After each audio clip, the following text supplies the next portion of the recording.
অসাধারণ একটি সুন্দর আল্লাহর ঘর। খুবই ভালো লাগলো।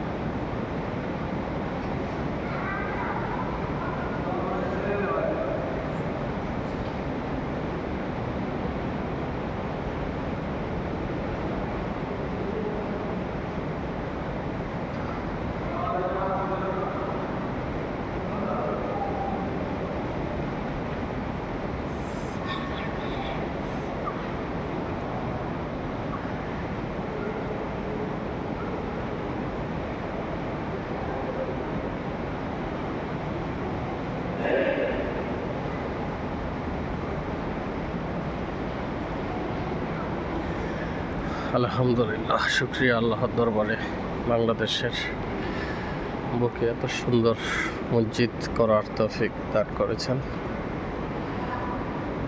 আপনারা কে কে মসজিদে নামাজ পড়েছেন কমেন্টে জানাবেন।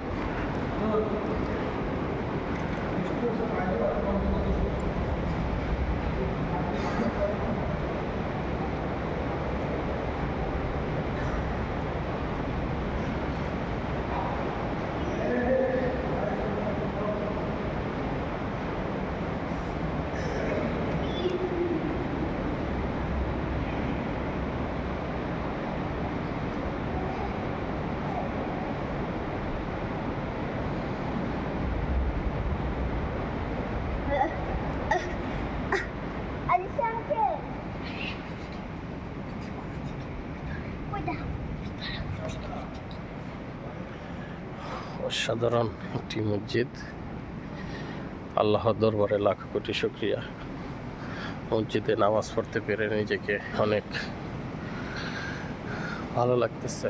নিজেকে উপরের দৃশ্যটা দেখে আপনাদেরকে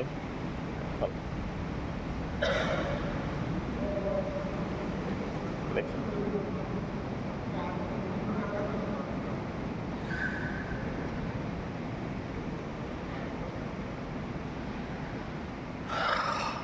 আল্লাহ পাক রব্বুল আলামিন বলেছেন যে আমার ঘর যারা তৈরি করবে তাদের জন্য আমি জান্নাতের একটি বাগান করে দিব। তো যারা তৈরি করছে, আমি তো মনে হচ্ছে আমার এটাই দুনিয়া বিয়েটা জান্নাত, আল্লাহর ঘর যেহেতু অসাধারণ একটি ভিউ। আল্লাহর দরবারে শুকরিয়া জানাই, আল্লাহ যেন এরকম অহরহর মসজিদ বাংলাদেশে করার, মাদ্রাসা করার তৌফিক দান করে।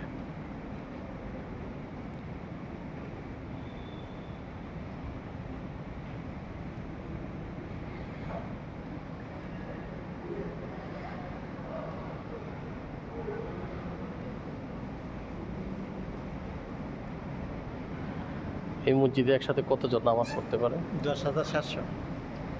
মসজিদটার নামটা কি? মসজিদ মুস্তফা। মসজিদ আল মুস্তফা। মসজিদ আল মুস্তফা সাল্লাল্লাহু আলাইহি সাল্লাম মসজিদের নামকরণ করা হয়েছে। হযরত মুহাম্মদ সাল্লাল্লাহু আলাইহি সাল্লামের নামের সাথে মিন করে মসজিদটা করা হয়েছে।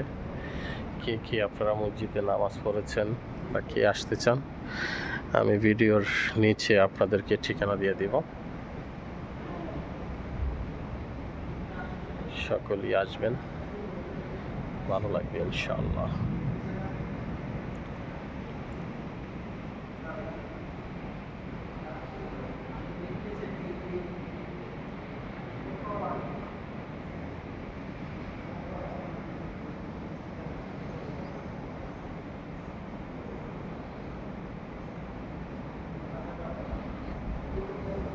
আরেকটু আমি ভিতরে যাচ্ছি আপনাদেরকে দেখানোর উদ্দেশ্যে। আল্লাহ পাক এর ঘর দেখাচ্ছি, মসজিদ আল মুস্তফা।